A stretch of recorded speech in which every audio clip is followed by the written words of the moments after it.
lecture biblique. Bonne soirée d'Apocalypse. Bonne soirée. Ce soir, nous allons faire la suite de l'église de Smyrne. Et on a vu l'introduction la semaine passée, donc on va rentrer plus en détail dans la parole de Dieu aujourd'hui. On va se rendre jusqu'à la fin et on va essayer de tout faire. Apocalypse chapitre 2, versets 8 à 11. La parole de Dieu dit, dans le chapitre 2, verset 8, la parole de Dieu dit, écrit aussi à l'ange de l'église de Smyrne, voici ce que dit le premier et le dernier, qui a été mort et qui a repris la vie. Dans le verset 9, la parole de Dieu dit, je connais tes œuvres et ta tribulation et ta pauvreté, quoique tu sois riche. Et les calomnies de ceux qui se disent juifs ne le sont point, mais qui sont une synagogue de Satan. Ne crains rien de ces choses que tu auras à souffrir. Voici le diable va jeter en prison quelques-uns de vous, afin que vous soyez éprouvés, et vous aurez une affliction de 10 jours. Sois fidèle jusqu'à la mort, et je te donnerai la couronne de vie. Et le dernier verset de l'église de Smyrne, que celui qui a des oreilles écoute ce que l'Esprit dit aux églises. Celui qui vaincra ne recevra aucun dommage de la seconde mort. Parole du Seigneur. Amen. Amen. On commence ce soir et on va dérouler ça jusqu'au verset 11 et on va lire tranquillement mais sûrement à travers la parole de Dieu. Amen. On y va, Josh? Apocalypse chapitre 2, verset 9, et on y va avec « Je connais tes œuvres ». Ça veut dire quoi ça, « Je connais tes œuvres » Vas-y, Josh, t'es le seul. Je connais ce que tu fais. Oui, ça veut dire ça que le Seigneur dit à l'église de Smyrne. Vous vous en souvenez, l'église de Smyrne, c'était la première église. C'était la deuxième église, mais c'est la première église que Dieu n'avait pas de reproche à faire. C'était une église que Dieu prenait plaisir en elle parce qu'elle marchait bien selon ce que Dieu voulait de elle. Donc, c'est l'une des, sur les 7 églises, il y en a 2, et c'en est une des 2 auxquelles l'église marchait exactement dans la voie de Dieu. Et ici, Jésus dit, je connais tes œuvres, parce que Jésus voyait comment l'église marchait, comment l'église servait le Seigneur, et comment la communauté dans l'église servait Dieu. Donc, l'église de Smyrne a toujours bien marché selon la parole de Dieu. L'église de Smyrne a toujours fait selon les œuvres de Dieu. Et c'est une église qui ne se sont jamais détournés de la doctrine de Jésus-Christ. Ils l'ont éloigné des faux cultes, ils l'ont éloigné des fausses religions, ils n'ont pas embarqué dans ce patathlon, comme on peut dire, afin que de garder toujours cette relation qui était indispensable pour l'Église afin qu'elle puisse croître. Tu t'en souviens, Joshua, est-ce que Smyrne, c'est le nom qui existe encore aujourd'hui dans la ville? Non. Non, Smyrne, ça n'existe plus. C'est quoi qui remplace? C'est en Turquie, et la ville se nomme Izmir. C'est ça, Izmir? Donc la ville aujourd'hui se nomme Izmir. Et on a vu là dans l'introduction que c'était une grande ville portuaire qui avait beaucoup d'habitants et qui avait des non-juifs, des juifs, des chrétiens et qui avait une grande population de Romains. Amen? Donc, je connais tes œuvres et oui, Seigneur, il prenait plaisir dans les œuvres de l'église de Smyrne. On va continuer, Josh? On va ici dans ta détresse. Donc, je connais tes œuvres, ta détresse. Pourquoi que Jésus dit ta détresse? Vous vous en souvenez? Durant l'introduction, je vous avais parlé que l'Église était persécutée, que l'Église était attaquée par les Romains et par les Juifs qui n'étaient pas pratiquants. Donc, j'appelle ça des Juifs païens. Donc, ces gens-là n'aimaient pas Dieu, ces gens-là n'aiment pas Jésus, ces gens-là ne veulent pas entendre Jésus. Donc, ces Juifs-là persécutaient l'église de Smyrne parce qu'eux marchaient dans la droiture et parce qu'eux marchaient selon la voie de Dieu. Donc l'église de Smyrne a été vraiment persécutée et c'est pour ça que Jésus dit je connais tes œuvres. Et Jésus dit, je la vois ta détresse. Je la confirme. Tu la vis, cette détresse-là. Donc, le Seigneur avait reconnaissance de ce que l'Église, les membres de l'Église avaient comme détresse. Amen. Laisse-moi aller voir si j'oublie quelque chose. C'est ça. Donc, l'Église est en oppression. L'Église était en attaque, et tout le temps attaquée par les forces des ténèbres et par, bien sûr, les païens juifs et les Romains. Amen. Donc, cette Église-là éprouvait une grande détresse spirituelle. Ces membres-là éprouvaient une grande détresse aussi physique et mentale, parce qu'ils étaient toujours dans la persécution des gens autour d'eux. Amen. Donc Jésus dit, je connais tes œuvres et je connais ta détresse. Amen. Attends un petit peu, John. Ok, oui, vas-y. On va aller dans Romains chapitre 8, verset 35. Que Jésus dit, je connais tes œuvres et je connais ta détresse. Mais la parole de Jésus dit, dans Romains 8, 35, l'apôtre Paul dit, qui nous séparera de l'amour de Christ? Qui nous séparera de l'amour de Christ? Et cette église-là, c'est ça qu'il faisait. Cette église-là marchait dans l'amour de Jésus. Donc Paul dit, qui nous séparera de l'amour de Christ? Serait-ce la détresse? Tu vois, Paul dit la détresse là. Et là, tout à l'heure, on parlait de la détresse. Qui va séparer de l'amour de Christ? Est-ce que c'est de la détresse, l'angoisse, la persécution, comme je disais tout tantôt de vous dire que l'église de Smyrne était une église extrêmement persécutée? Qui nous séparera de l'amour de Christ? La faim, le dénuement, le danger ou l'épée. Amen. Vous savez, je vous explique l'église de Smyrne, mais je parle aussi à tous ici, ce soir, qui écoutez sur l'Internet ou qui êtes à l'église. Vous êtes un membre de l'église de Smyrne. Et vous devez la vivre, cette église-là, comme Jésus la voit aujourd'hui aussi, en 2022. Vous voyez, Dieu a parlé pour l'église, mais elle s'adresse encore à nous aujourd'hui, cette église-là. Amen. Donc, l'église de Smyrne, détresse. Oui, Jésus voyait la détresse de l'église de Smyrne. On va aller dans Apocalypse, on continue.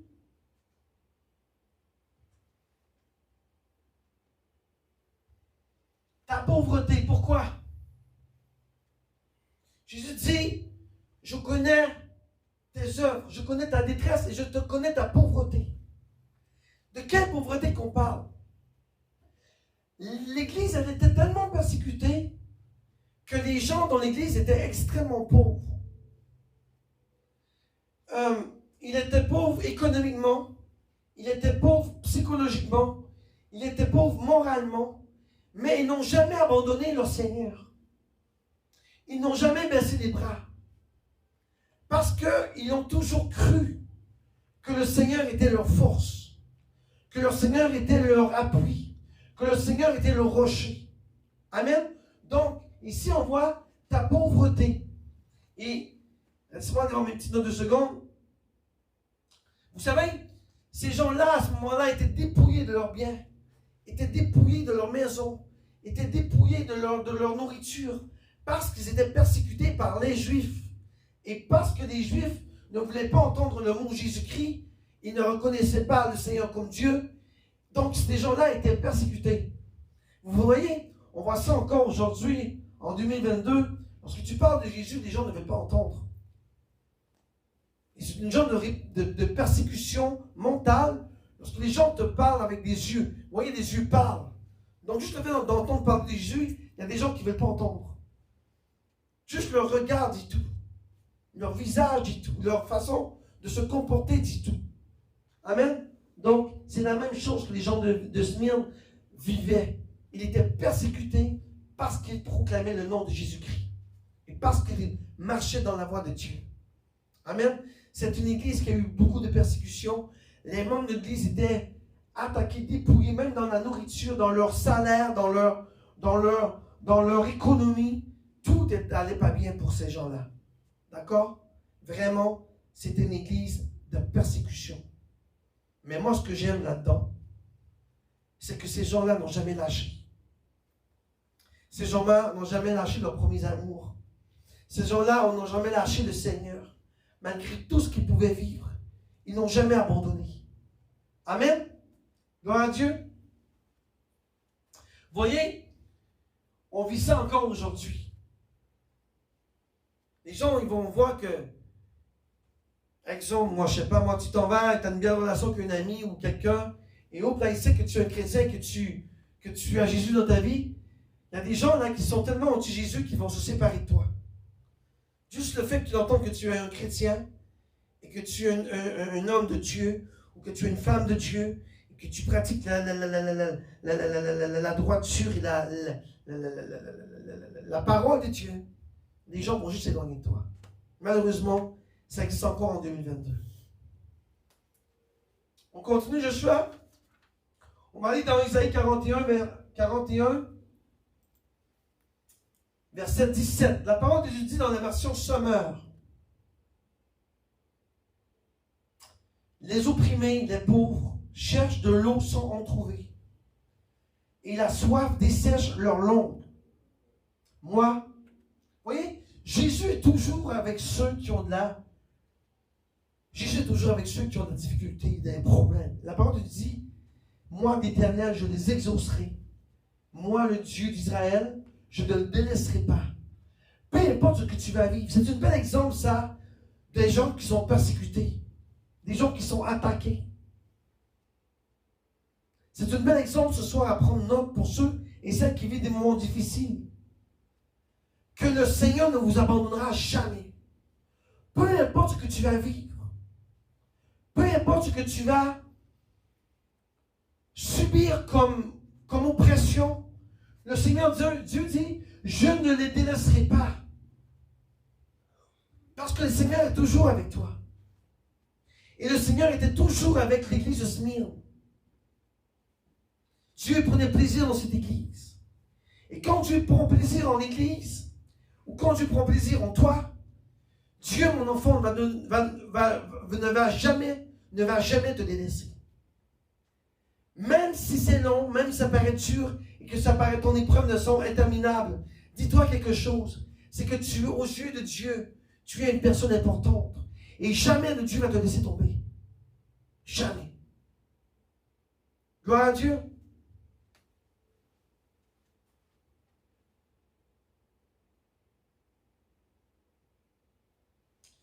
Amen. On continue, Josh. Je connais tes œuvres, ta détresse et ta pauvreté. On a passé ça, on est rendu ici, et pourtant tu es riche. Pourquoi le Seigneur dit, je vois ton épreuve, je vois tes œuvres, je vois ta pauvreté, je vois ta détresse, et pourtant tu es riche. Pourquoi? Parce que Jésus est avec eux. Oui, c'est une belle réponse, Joshua. Parce que le Seigneur a mis la grâce sur nous. Parce que le Seigneur a mis la grâce sur l'Église. Parce que le Seigneur est avec nous. Je vous l'ai dit tout à l'heure. Donc, peu importe la tristesse, l'épreuve ou le service que tu fais pour le Seigneur, malgré c'est difficile, le Seigneur est toujours avec toi. Et parce que le Seigneur est toujours avec toi, tu as cette grâce de Dieu sur ta vie. Tu as la grâce de Dieu qui t'accompagne de jour en jour. Tu as la grâce de Dieu qui t'accompagne de pas en pas. Tu n'es pas pauvre, tu n'es pas dans la détresse. Oui, peut-être. Mais Dieu te dit, dans tout ça, tu es riche. Et Dieu te parle à toi ce soir. Dieu te parle à toi à la maison. Dieu te parle de toi à tous ceux qui écoutent. Oui, tu es riche. Parce que tu as le Seigneur avec toi. Et parce que la grâce de Dieu est sur toi. Et parce que tu as la grâce de Dieu, tu es un enfant béni. Amen. On va aller voir la parole de Dieu maintenant. On va aller dans Éphésiens chapitre 1, 7 et 8. La parole de Dieu dit dans le chapitre 1, verset 7. En lui, par son sang, nous sommes rachetés. Vous voyez, nous avons la grâce d'avoir Jésus-Christ avec nous. Et par cette grâce, nous sommes sauvés. Nous sommes rachetés, pardonnés de nos fautes. conformément à la richesse de sa grâce. Parce que Dieu nous donne sa grâce. Amen. On va aller au verset 8 maintenant. Dieu nous l'a accordé avec abondance en toute sagesse et intelligence. Parce que Dieu est avec nous. Donc malgré toutes les épreuves qu'on peut subir, malgré toutes les épreuves que l'Église de Smyrne a subies, malgré toutes les oppressions, malgré toutes les obstacles, les gens qui les haïssaient, les gens qui les méprisaient. Tu sais quoi? Sois content. Parce que tu es riche. Tu es riche parce que tu as Christ avec toi et tu as sa grâce en lui. De lui en toi. Lorsque tu marches sous la grâce de Dieu, tu es un enfant béni. Et peu importe les malédictions et les oppressions que tu peux vivre, tu n'auras aucun mépris qui pourra te coucher ou te détruire. Parce que la grâce de Dieu est sur toi. Amen. On va aller voir maintenant Philippiens chapitre 3 verset 10. Paul dit aux Philippiens, ainsi je connaîtrai Christ, la puissance de sa résurrection et la communion à ses souffrances en devenant conforme avec lui à sa mort. Parce que le Seigneur l'a fait pour nous. Parce que le Seigneur l'a fait pour nous à la croix. Donc par sa mort, nous avons sa bénédiction. Parce que par sa mort, nous avons la communion avec ses souffrances. Et par ses souffrances, nous sommes plus que vainqueurs. Amen. Reviens, Josh. Amen. Gloire à Dieu. Et on va aller, vas-y, on va aller à Matthieu. On va parler encore de cette grâce de Dieu. Cette richesse que Dieu nous donne malgré les épreuves et les obstacles dans nos vies. La parole de Dieu dit dans Matthieu chapitre 6, verset 19. Ne vous amassez pas de trésors sur la terre, où les mythes et la rouille détruisent, et où les voleurs percent les murs pour voler. Vas-y à 20, Josh. Mais amassez-vous des trésors dans le ciel, où les mythes et la rouille ne détruisent pas, et où les voleurs ne peuvent pas percer les murs ni voler. Donc, en fait, Dieu te dit, ne t'attache pas aux biens matériels de ce monde, mais attache-toi aux trésors dans le ciel. Parce que les trésors sur la terre, les mythes et la rouille vont les détruire. Il n'y a rien qui va durer sur cette terre-là. Tout va disparaître. Mais parce que nous avons la grâce de Dieu, que nous sommes riches en Jésus-Christ. Dieu dit, vous avez un trésor dans le ciel. Et c'est ce à quoi nous devons chercher. Le trésor dans le ciel de Jésus-Christ. Amen. Et dans le ciel, est-ce que la rouille, il y a des mythes dans le ciel? Il n'y en a pas. Donc on est rempli de grâce. Donc recherchons notre salut, mes enfants. Recherchons le royaume des cieux. Recherchons ce Seigneur. Recherchons, malgré nos épreuves et nos difficultés, le roc en quel nous pouvons nous appuyer parce que nous avons la grâce de Dieu. Jésus a tout fait à la croix. Comme l'église de Smyrne, nous devons toujours avoir confiance en Jésus. Et être riche en Christ. Jésus les voyait, cette église. Il était sous l'oppression, la pauvreté, la misère. Leur service était parfait. Et c'est ce à quoi Jésus prenait plaisir. Il dit, malgré toutes les épreuves que tu fais et que tu vis, tu es riche. Waouh! Alors on peut prendre des notes ce soir et dire de la même façon que le Seigneur dit, nous sommes riches en Jésus-Christ, parce que le Seigneur nous dit que malgré tout ça, malgré toute l'oppression que nous pouvons vivre et malgré toutes les choses que nous pouvons être attaqués par le diable, nous sommes riches en Jésus-Christ. Et c'est ça que l'église de Smyrne, elle avait comme un plus. Parce qu'elle était riche par la richesse de la grâce de Dieu. Amen.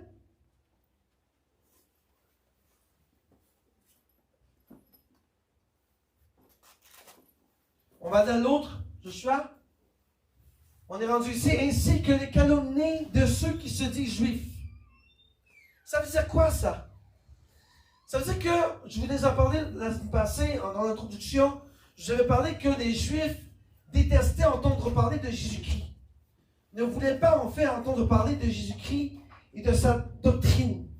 Donc, ces Juifs qui n'étaient pas des pratiquants rejetaient la parole de Dieu, rejetaient Jésus-Christ et ils les calomniaient parce qu'ils ne voulaient juste pas entendre parler de ce Jésus qui leur disait leur Seigneur, leur Sauveur. Donc, c'est pourquoi que l'église de Smyrne était sous l'oppression de ces gens-là. Vous voyez? Il dit même ceux qui se disent juifs. Dans le fond, c'était des juifs, mais c'était des faux juifs. On appelle ça des faux juifs. Ceux qui ne pratiquent pas. Comme ici, au Canada, au Québec, ou partout dans le monde, il y a des pratiquants et non pratiquants. Donc, eux, ce sont des faux juifs qui ne pratiquent pas la doctrine juive. Donc, ils vivent dans le monde païen, dans le fond. Ils vivent comme les païens de tout le monde. Ils vivent comme les païens, comme dans le monde entier, qui ne croient pas en Jésus-Christ. D'accord?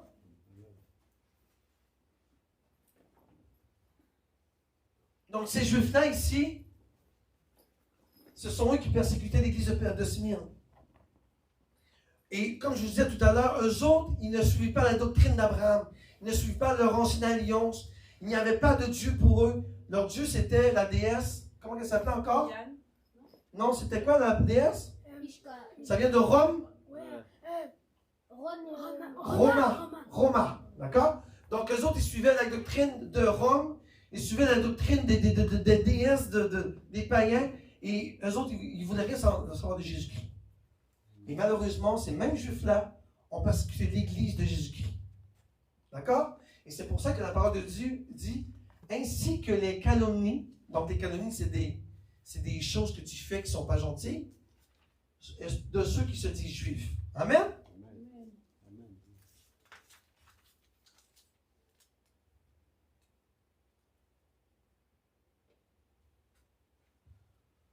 On va aller dans la parole de Dieu, on va aller dans Romains. Paul explique très bien un peu le juif ici.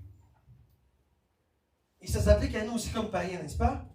Donc il dit, dans Romains chapitre 2, verset 28-29, le juif, ce n'est pas celui qui en a l'apparence. Parce que tout le monde, des juifs, ce n'est pas l'apparence que tu regardes, c'est ce qu'ils font, leur doctrine. D'accord? Donc Paul dit, le juif, ce n'est pas celui qui en a l'apparence d'être juif. Et la circoncision, c'était, dans l'Ancienne Alliance, Dieu avait demandé au peuple juif de faire la circoncision. D'accord? Et dans la Nouvelle Alliance, Paul a dit, on n'a pas besoin d'avoir ça vraiment pour avoir Christ en nous. Il avait raison d'ailleurs. Donc, ça a été aboli, cette affaire de circoncision. Et là, on dit, ce n'est pas celle qui est visible dans le corps. Donc, ici, on parle des Juifs à l'apparence. D'accord? On va au verset 29. Mais le Juif, c'est celui qui est intérieurement et la circoncision. Donc, un Juif, normalement, c'est celui qui est intérieur, qui pratique dans le fond et qui est circoncis. C'est ça un vrai Juif. Tous les vrais Juifs, là, sont circoncis, en théorie. C'est celle du cœur, accomplie par l'Esprit et non par la loi écrite. La louange que reçoit ce Juif ne vient pas des hommes, mais de Dieu. Donc, ce type de Juif-là, c'est un peu nous aussi, d'accord?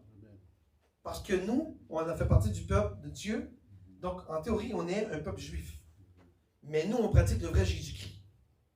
Tandis qu'il y a des Juifs qui attendent encore le Seigneur. Parce qu'ils n'ont pas compris qu'il avait ressuscité. D'accord? Mais il y a des Juifs qui, aujourd'hui, je peux dire avec fermeté, avec conviction, il y a des Juifs aujourd'hui qui croient vraiment que Christ a ressuscité encore. Ce n'est pas tous les Juifs qui ne connaissent pas Jésus. Là. Il y a des Juifs aujourd'hui qui déclarent le Seigneur Jésus ressuscité d'entre les morts. Il y en a de ça aujourd'hui encore. Je ne sais pas s'il y en a à Montréal, mais il y en a.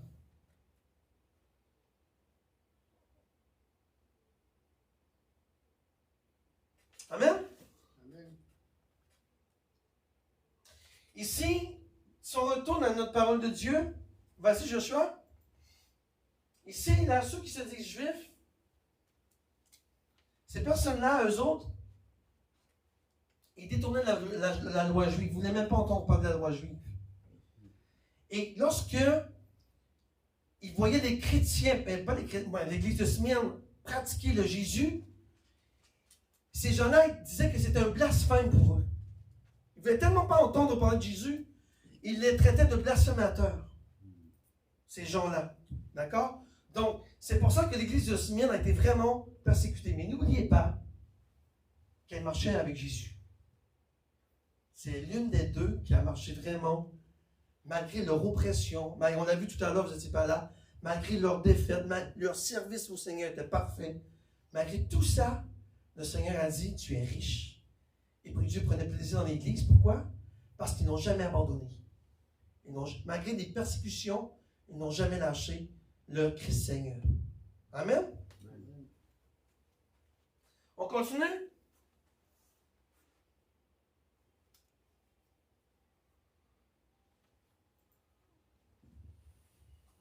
Ah, Josh, recule un petit peu. On n'a pas si un. Ah, moi, je me suis trompé, hein?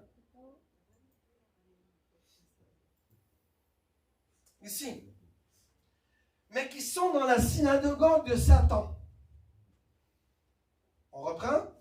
Ainsi que les calomnies de ceux qui se disent juifs et ne le sont pas, mais qui sont une synagogue de Satan. Pourquoi que la parole de Dieu dit ça à l'église de Smyrne? Parce que ces mêmes païens-là, ces mêmes gens juifs, qui calomniaient les chrétiens, n'allaient pas dans cette église-là. Là. Ils n'étaient pas avec eux. Ils avaient leur propre synagogue, eux autres. Ils avaient leur propre Dieu, qui était romain, probablement. Donc, c'est pour ça que Jésus dit qu'il était dans une synagogue de Satan. Pourquoi? Parce qu'il dévie la doctrine de Christ. Donc, Jésus dit, ils se disent juifs, mais ils ne sont pas, et qui sont une synagogue de Satan. Donc, ces gens-là avaient une synagogue à eux, puis il y en avait beaucoup des non-juifs, là, et ils étaient tous là à invoquer la déesse, ou peu importe le Dieu qu'il avait, là, mais ce n'était pas Jésus en tout cas. Parce qu'eux autres, ils ne voulaient rien savoir. D'accord?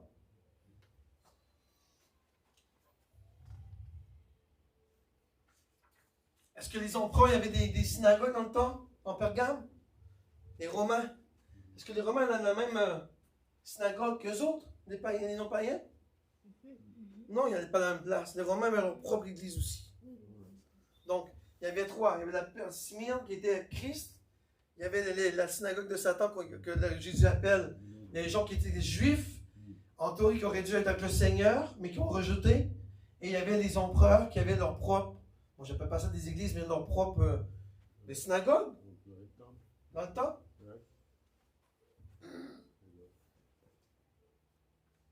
Amen? Amen. Là, on est rendu au chapitre 1, verset 9 à 10. Ne redoute pas de ce que tu vas souffrir. Ça veut dire quoi, ça?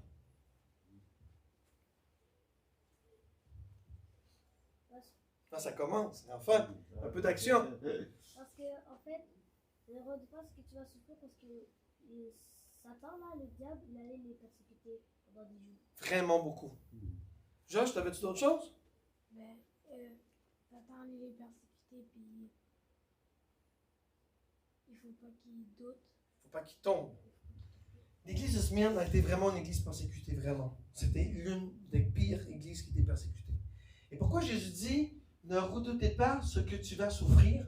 Ça veut dire ça que, lorsque tu sers le Seigneur, n'aie pas peur de souffrir pour lui. N'aie pas peur d'avoir mal. N'aie pas peur de ce que les gens vont penser de toi. N'aie pas peur de ce que les gens vont te blesser intérieurement. Aujourd'hui, on ne peut plus frapper. On ne peut plus frapper quelqu'un. Mais les paroles font mal. N'est-ce pas? Mais dans le temps, d'eux, là, c'était des percussions physiques, là. Il y avait des coups.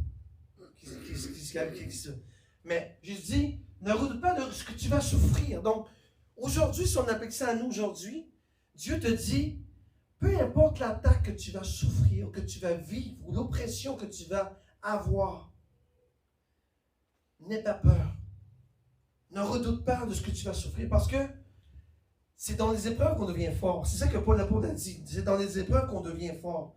Moi, honnêtement, là, c'est vrai pour moi, en tout cas. On dirait que quand je suis attaqué, je donne un coup, ça donne un coup, mais après ça, je reviens en force.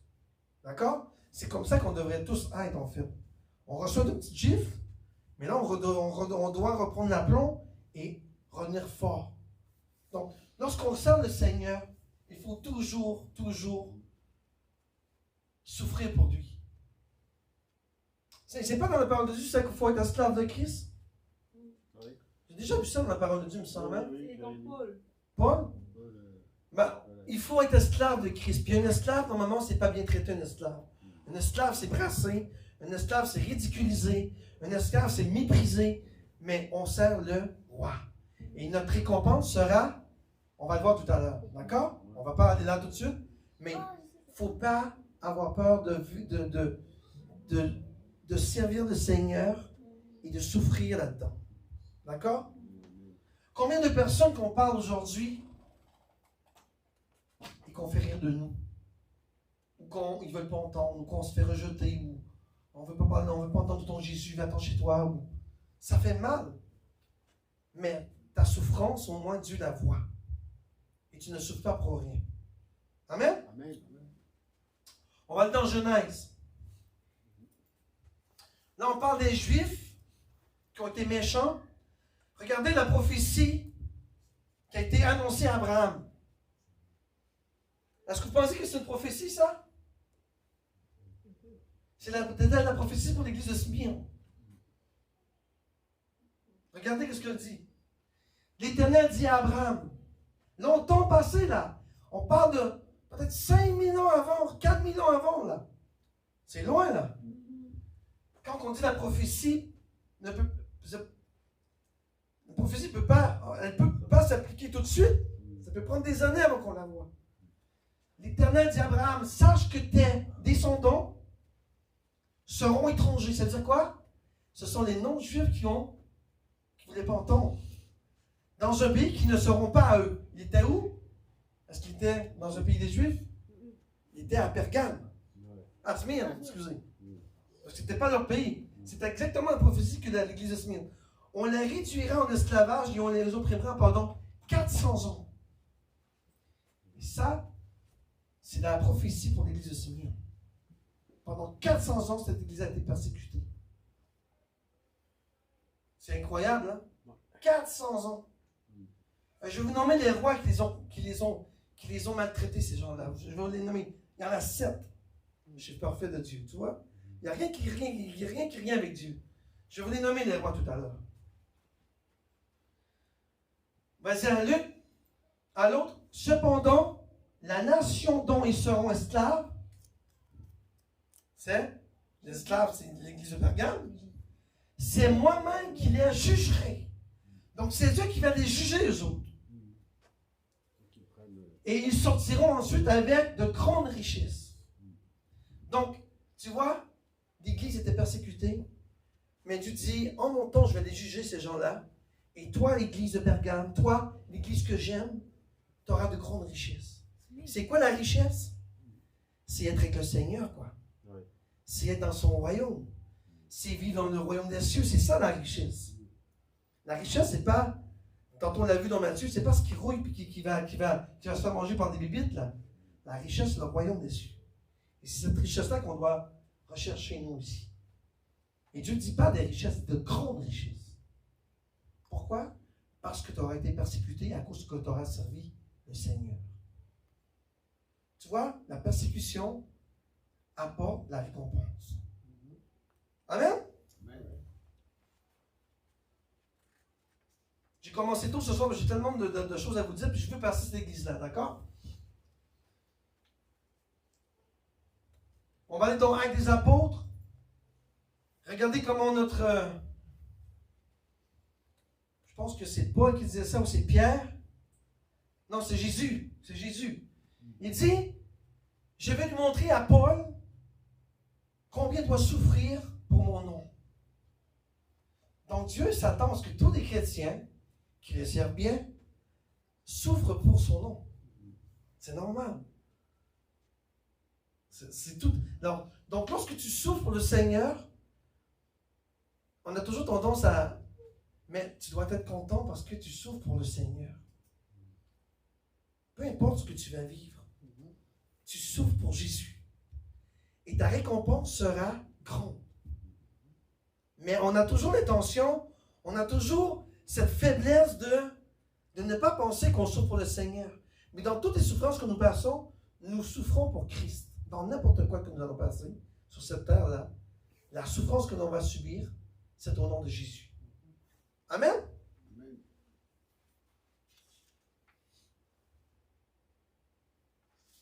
Donc Jésus dit quoi ici? Il dit à Smyrne, n'aie pas peur. Je suis avec toi. Et si l'Église de Smyrne a dit le message de Jésus-Christ, il te dit à toi ce soir. Peu importe ce que tu vas vivre, n'aie pas peur. Et je le prends pour moi aussi ce soir, ça. C'est une leçon pour moi de la vie. Je le prends pour moi personnellement. Donc tout ce que je vais vivre, n'aie pas peur. Tout ce que le mystère va grandir, parce qu'il y a des gens qui vont t'attaquer. N'aie pas peur. Le Seigneur, tout ce que le Seigneur nous demande, c'est bien le servir. Alors si on se le sert bien, on ne doit pas avoir peur. Parce qu'on sait que Dieu est avec nous. Amen? Amen. On va aller à l'autre, Jean-Luc?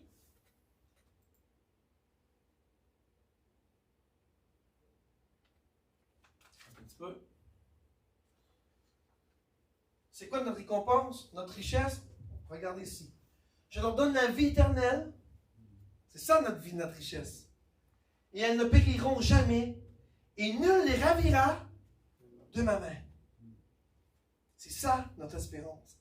C'est ça notre salut. Mon Père qui me les a donnés est plus grand que nous, que tous. Et personne ne peut les ravir de la main de mon Père.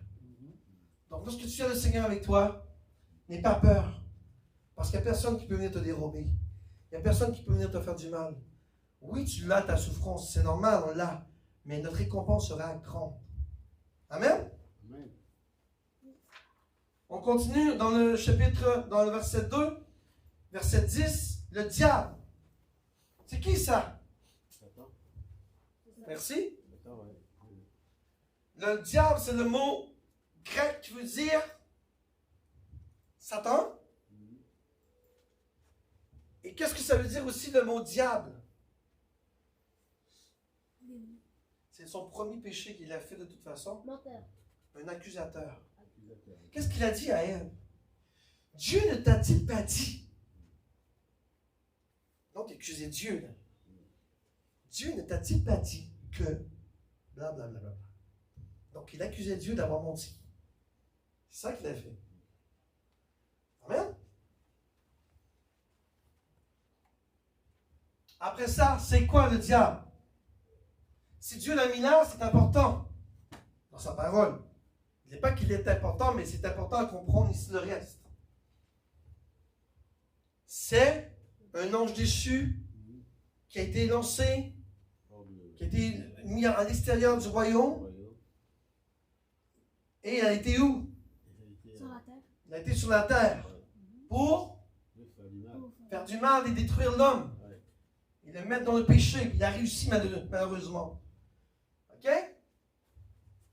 Tout le monde est correct avec ça? Regardez le reste maintenant. Je passe vite là. 1 Pierre.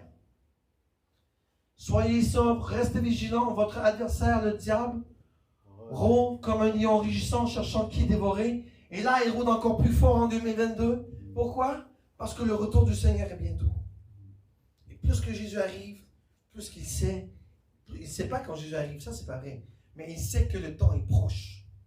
Il essaie de mettre le genre le plus possible, les endormir spirituellement, afin de les avoir dans son trou, dans son étang de feu. Amen? Amen.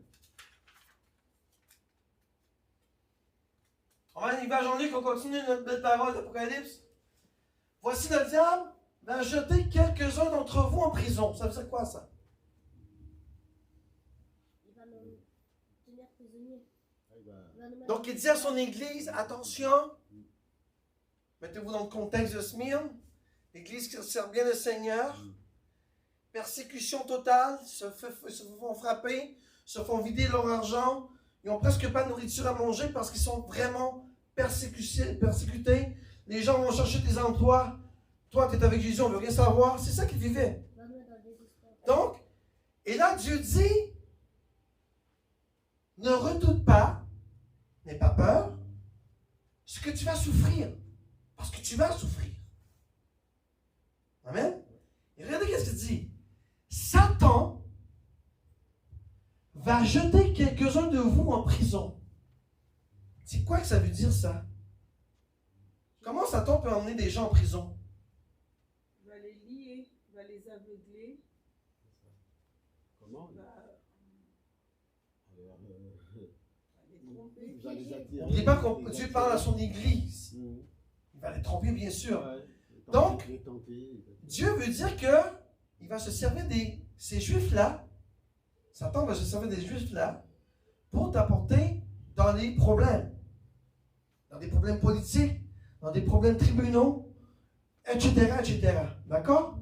Donc, Satan utilise toujours. Vous savez, la parole de Dieu dit, nous n'avons pas à lutter contre la chair et le sang, mais contre lui. Et c'est sa royauté, là. Donc, Satan utilise les hommes pour nous faire tomber. Et qu'est-ce qu'on a tendance à faire? C'est n'en vouloir à la personne. Mais il faut reculer un peu en arrière et dire, mais la personne, elle agit sur qui? Donc, l'ordre de qui? Par des démons, par nana, d'accord? Et ces démons-là vont te faire pécher, vont te faire des choses que quelques-uns de vous vont en prison. Donc, la communauté de Smyrne va être tellement persécutée qu'il y en a qui vont commettre des erreurs terribles et ils vont les emmener en prison. C'est ça que ça veut dire. Donc, Satan va... Il y a une autre affaire que je vais vous dire là-dedans. Est-ce que ça se pourrait que tout ça vienne de Dieu?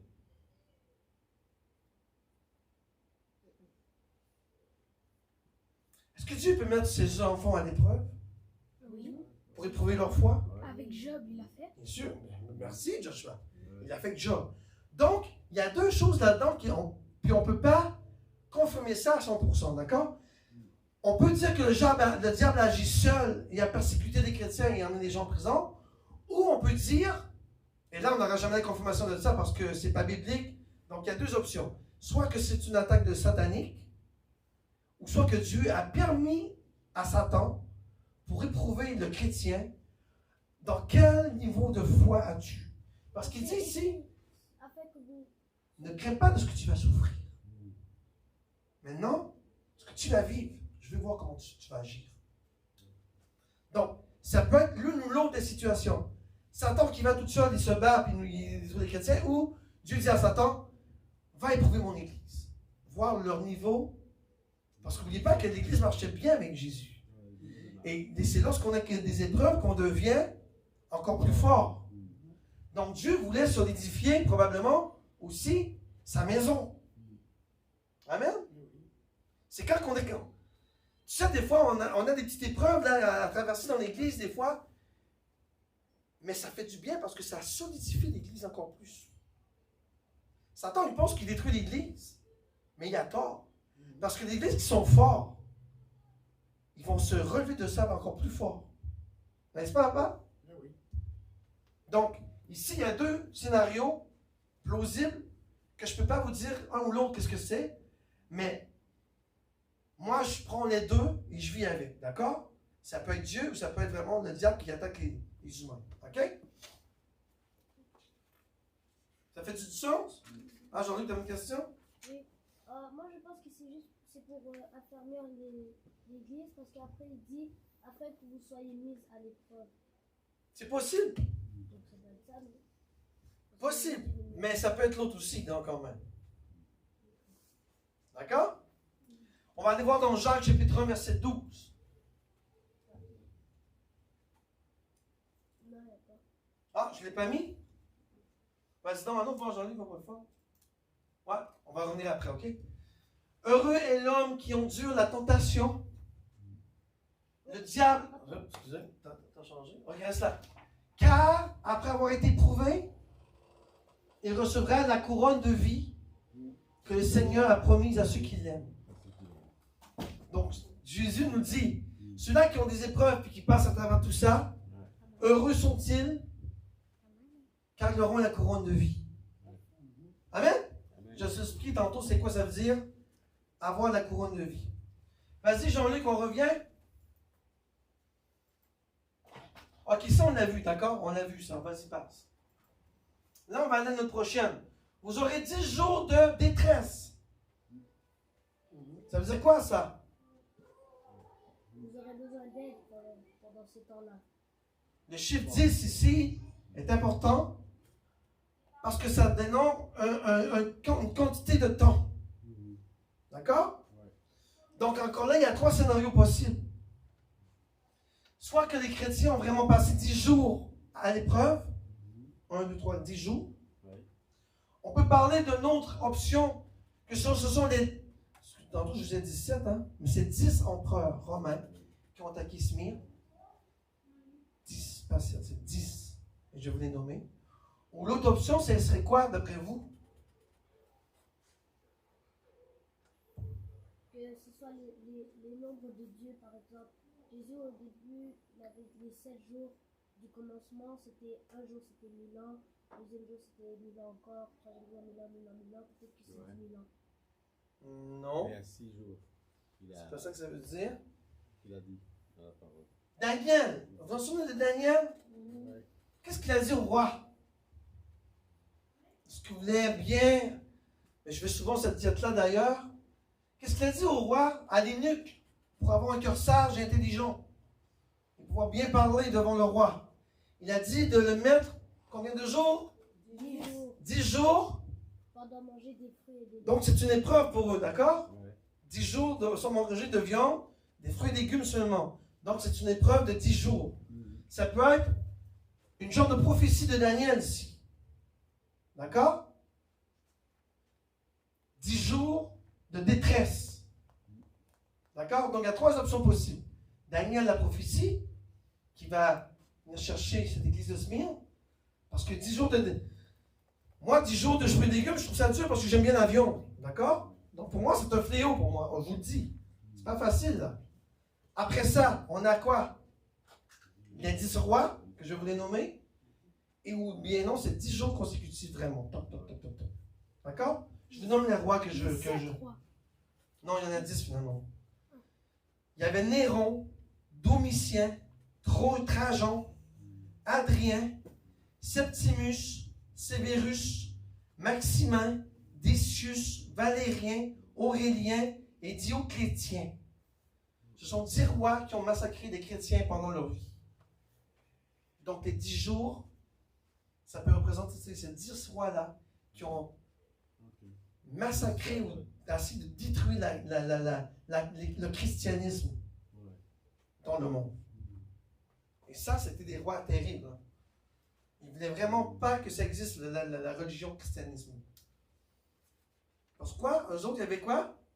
Ces rois-là avaient des dieux. Il y avait des dieux, des idoles. Donc ici, on revient à 1 Corinthiens, Jean-Luc. Je vais vous montrer que malgré nos tentations, Dieu est avec nous, d'accord? Aucune tentation ne vous est survenue qui n'ait été humaine et Dieu est fidèle. Donc ça prouve encore que Dieu peut nous mettre à l'épreuve pour nous mettre encore plus fort.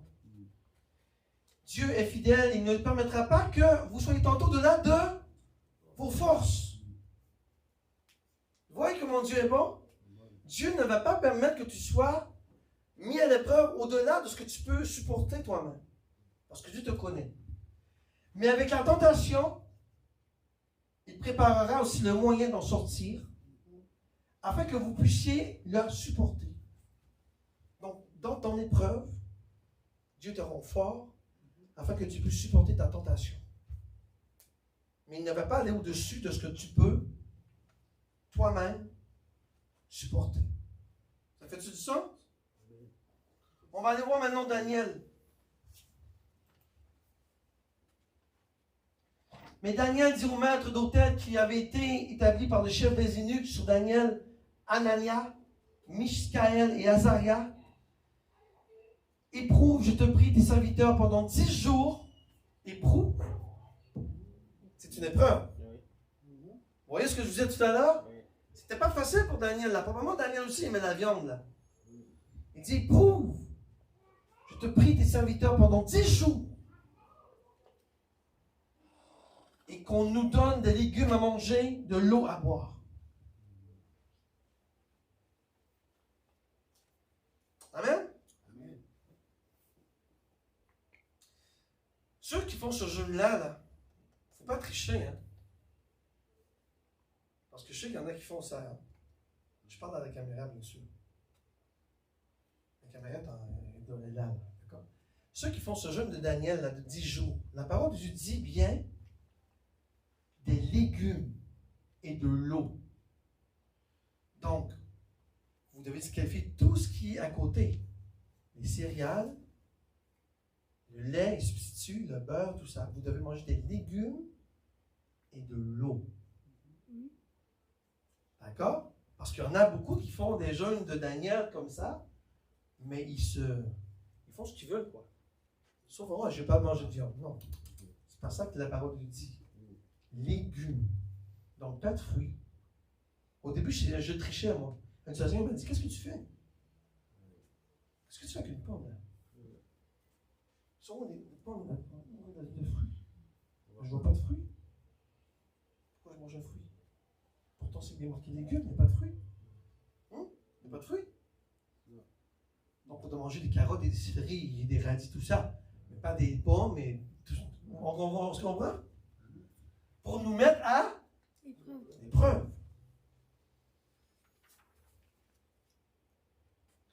Après ça, il dit, vas-y Jean-Luc, on va dans le verset 13. Après qu'il aurait été mis à l'épreuve, Daniel dit, après cela, tu regarderas notre visage. Et le visage des jeunes gens qui mangent les mets du roi. Donc, ceux-là qui vont s'engraisser avec le roi, avec manger la viande et ses gros cornichons, tout ça. Et regarde mon visage après. Et regardez qu'est-ce qu'il dit. Et tu feras avec tes serviteurs ce que tu auras vu. Alors il leur regarda et il les éprouva. Regardez, il les éprouva pendant 10 jours. Donc Daniel, avec ses 3 amis, ont mangé les légumes pendant 10 jours avec de l'eau. Et qu'est-ce qui s'est passé après? Ces enfants ont rayonné le miel, le soleil, tandis que les autres étaient bien engraissés. Ils faisaient sûrement de l'embonpoint parce qu'ils prenaient beaucoup de choses du roi. Amen? On revient de l'Apocalypse. Il ne faut pas lâcher là. J'ai presque fini. Vas-y, Jean-Luc. Ah, il n'y a pas. Je vais changer le slide.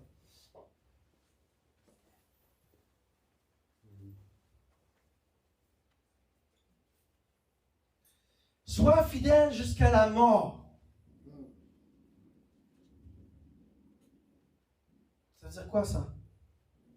Il faut persévérer dans la persévérance et merci. La persévérance et l'obéissance donnent la fidélité de Dieu.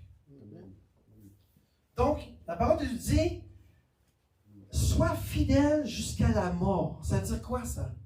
Ça veut dire que même si ta vie est en péril, pour mon nom, reste fidèle. Combien de gens aujourd'hui, s'il y a une guerre là, n'importe quoi là, et ta vie est en danger, tu dis, la parole de Dieu dit, reste fidèle jusqu'à la mort. Est-ce que tu vas dire, ok, c'est beau, je laisse-moi la vie puis je m'en vais avec toi? Ou tu vas dire, non, je vais mourir pour le Seigneur. Si je dois mourir, Seigneur, je vais le faire pour toi. Amen.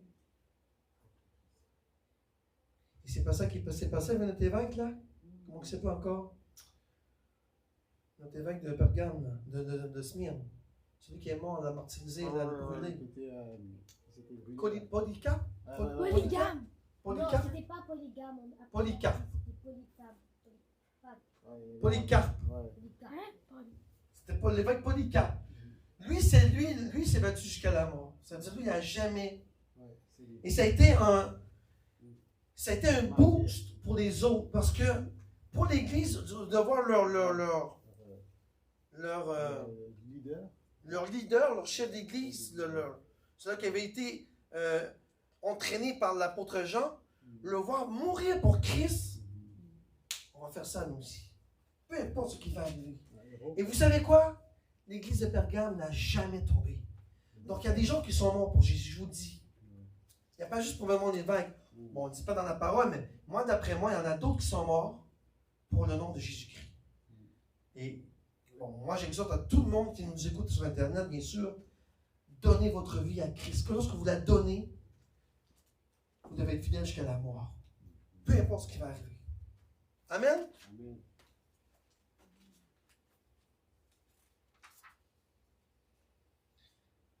Vas-y, Jean-Luc, c'est pas trop long. Je vais passer cette église-là ce soir vraiment. Là. Je vais passer à Pergame après.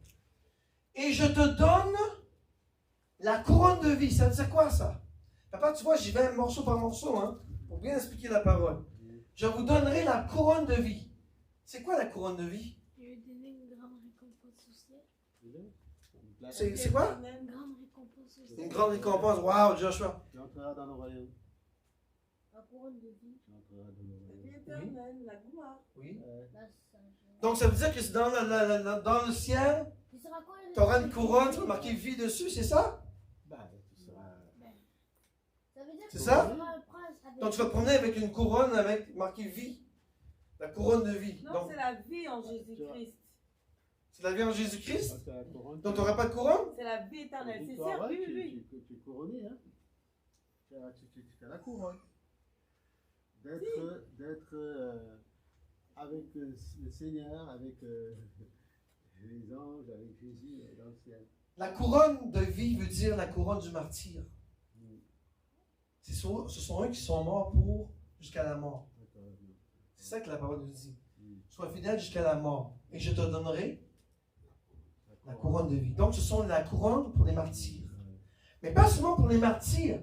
Parce que ta vie en Christ, c'est un martyr. Parce qu'il y a des gens qui vont tout le temps ridiculiser, n'est-ce pas? Donc, la vie en Jésus, c'est une épreuve. N'est-ce pas?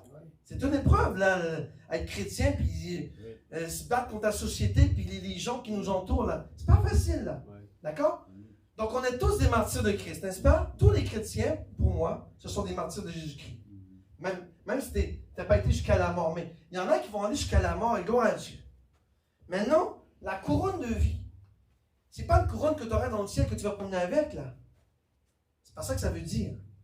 La couronne de vie, c'est quelque chose qui te donne la vie éternelle. Et vous l'avez dit au début. C'est la vie en Jésus-Christ. C'est ça la couronne de vie. Donc, tu es couronné. Oui, c'est bien le fait de dire que je suis couronné. Oui, tu seras couronné de la couronne de vie, mais c'est la vie en Christ. Donc, tous ceux qui ont accepté Jésus-Christ ont la couronne de vie. Et tous ceux qui sont jusqu'à la mort, moi j'appelle ça la couronne des martyrs. Eux autres ont été encore jusqu'au bout. Parce que c'est tous les chrétiens qui ont donné leur vie,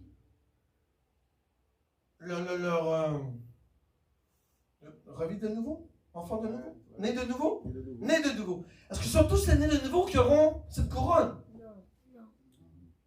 C'est pas tous les nés de nouveau qui se marchent avec Jésus, n'est-ce pas? Il y en a qui lâchent durant le mi-parcours, disons. Moi, je vous dis ce soir que ceux qui auront la couronne de vie, ce sont eux qui vont se rendre jusqu'à la mort. Donc, ta mort spirituelle, ta mort physique ou ta mort martyre. Peu importe ta façon dont tu vas mourir. C'est bien entendu, là, hein? C'est bien clair? Jusqu'à la mort. C'est-à-dire, tu acceptes Jésus-Christ, tu fais 4-5 années, whoop, là, tu dérapes. Et là, tu meurs dans le dérapage. Est-ce que tu auras la couronne de vie? Mais non, tu ne peux pas avoir couronne de vie. Tu n'as pas été jusqu'à la mort. Tu as été dans le parcours. Vous comprenez? Avoir la couronne de vie, c'est mourir en Christ. Donc, pendant tout ton parcours de vie, on meurt en Jésus. C'est bien, hein? Ça fait-tu du sens? Et tu auras... Bon, j'ai pas été au ciel, mais moi, d'après moi, tu n'auras pas une couronne sur la tête pour te démarquer des autres, non. Mais tu auras ce salut éternel, parce que tous les enfants de Dieu qui sont dans le royaume, ils auront la couronne de vie, automatiquement. Parce qu'on était jusqu'à la mort. Donc, on a tous cette couronne-là. On va l'avoir, en tout cas. Amen? Amen.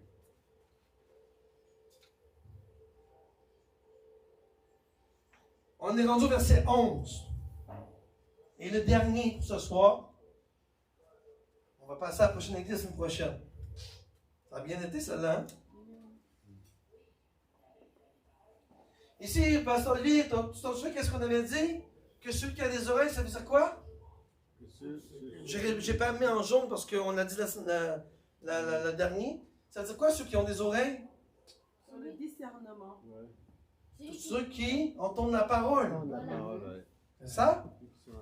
Écoute ce que l'Esprit dit aux églises. Je reste pas longtemps dessus, là, parce qu'on a vu ça. Attention, instant.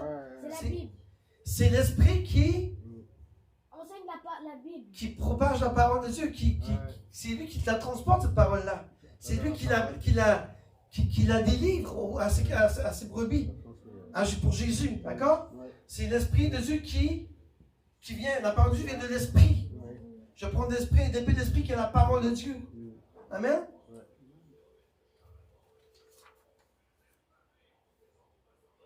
Ah, j'ai fait 2 slides là, pareil. On continue, Jean-Luc. On est rendu lui. Celui qui vaincra. Tantôt, Jésus dit, n'oubliez pas, il faut bien comprendre. Jésus dit, tous ceux qui vont aller jusqu'à la mort auront la couronne de vie. Maintenant, il dit, celui qui vaincra, c'est quoi ça veut dire? Qu'est-ce qui vainc? Qu'est-ce qu'elle a à vaincre? Tu as à vaincre ton combat, là. Tu as contre les fléaux de la vie. Tu l'as dit tantôt, pasteur. Hein? Tu l'as dit tantôt. C'est C'est quoi qu'on a à vaincre? C'est la fidélité, donc qui est là. L'obéissance. L'obéissance est là. Et puis la persévérance, ouais. La persévérance. Obéissance, persévérance. Persévérance. C'est ça, le vaincre. Celui qui vaincra, donc celui qui sera obéissant, qui va persévérer dans ces tentations-là, il va vaincre. Amen? C'est bon? Ça fait du sens? On continue? Ça là, il y a beaucoup de j'aime pas, les gens disent n'importe quoi là-dessus. D'accord? Je veux bien vous expliquer ce soir ce que le Seigneur veut dire ici. La parole de Dieu dit, celui qui vaincra, donc celui qui aura obéi, qui aura vécu la persécution, qui aura marché dans la fidélité de Jésus, comme l'église de Smyrne, ne recevra aucun dommage de la seconde mort. Qu'est-ce que la première mort? Qu'est-ce qui se passe? Ton esprit, il va monte. au Dieu et puis Ton ton esprit âme monte. va Allez, dis-le. Ton esprit va au Seigneur. L'esprit retourne à Dieu, Et puis parce que ton- c'est son esprit à et lui. puis ton âme va C'est se ton faire prêt? juger. Après, Et ton âme va se faire juger. ton âme va au jugement. Après, il y a quelque chose qui manque. L'esprit. Et Non, puis on a dit après, l'esprit monte, ton âme va Dieu juger. décide si ton âme il va en enfer ou s'il va en Non, c'est dans le jugement. Ouais, jugement. Il manque un ingrédient important là. Il y a 3 choses. T'en souviens, j'avais parlé de ça une fois, papa? La dèse. Toi, là, t'as passé tellement de temps. T'as passé tellement de temps. Ouais. Il y a l'âme, c'est comme une voiture, d'accord? L'âme qui est quoi? L'âme qui est- La transmission. La transmission là, de... L'esprit, c'est le moteur. Qu'est-ce qui manque maintenant pour rouler? Carrosserie, hein. Oui! Ah, la carrosserie, quoi. Ça, c'est le corps! Ouais, Le d'accord, corps, oui, ouais. on a dit ça. Non, Le non, corps! il Bon, restait- mais vous il n'avez pas dit la restait- carrosserie? Non, non, il restait le corps dans... Voilà. spirituel, là. Le corps. Donc, le corps Le spirituel, là, il restait... qui pourrit dans la terre. Ouais. Ouais, le corps qui va là. C'est la mort Attendez un physique. peu, là. Il pourrit là. Oui. Nous, on n'a plus besoin de lui, d'accord? Oui. C'est la carrosserie qui rouille, qui périt. Mhm. D'accord? Après, tu as l'âme qui s'en va au jugement. Oui. Et tu as l'esprit qui retourne à Dieu. Maintenant, lorsque Jésus va revenir, La parole de Dieu dit qu'on va tous ressusciter Ouais. en Christ, n'est-ce pas? Oui. Comme nous étions Au début. ici. Oui. Donc, ce que je vais voir en Christ lorsque je vais aller au ciel, dis-moi si je me trompe, ce que je vais voir en Christ lorsque je vais aller au ciel, lorsque Christ va revenir, les morts d'abord se réveilleront. Ça veut dire, ton corps mortel va revivre dans un corps ressuscité, Ouais, glorieux. Amen? Ouais. Donc, ta vieille carcasse qui est pourrie dans la terre, par la puissance du Saint-Esprit, elle va revivre dans un corps glorieux. Ouais. Vous comprenez tout ça? Ouais, ouais. Hein? Oui. En Christ, donc, le même Stéphane que vous voyez ici, vous allez voir encore le même pasteur dans le ciel, mais dans un corps glorieux. Ouais. Et je vois la belle maman là-bas. Amen, amen, Autant qu'elle est belle aujourd'hui encore, Amen. encore plus belle que la seconde mort. Dieu dit, celui qui va vaincre n'aura pas de dommage de la seconde mort. Ça veut dire quoi, ça? C'est après le retour de Jésus-Christ. Non, ça, pour moi, c'est. C'est la deuxième venue de Jésus-Christ.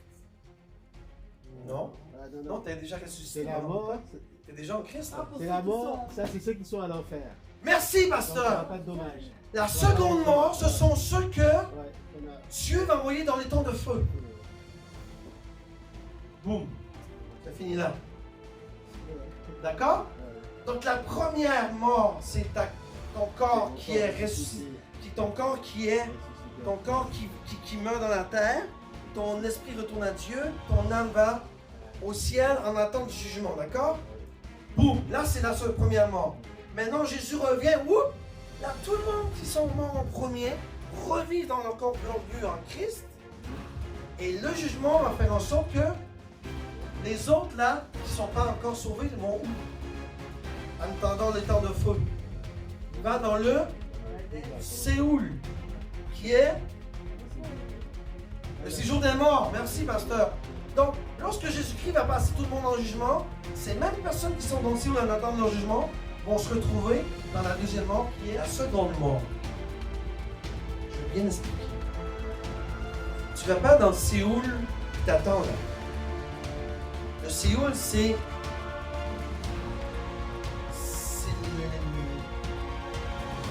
ça fait mal, petit bonhomme. C'est l'attente de ton jugement, oui, mais tu souffres. Pourquoi je vous dis ça? Parce que je me fie à la parole de Dieu. Parce que Jésus-Christ a conté la parabole de l'homme riche et Lazare. L'homme riche a dit, je souffre ici, je manque d'eau. Il périssait là. Laisse-moi là en bas, afin que je puisse dire aux autres que c'est vrai ici là. Je souffre. Abraham a dit, combien même que tu retourneras en bas, il y a en bas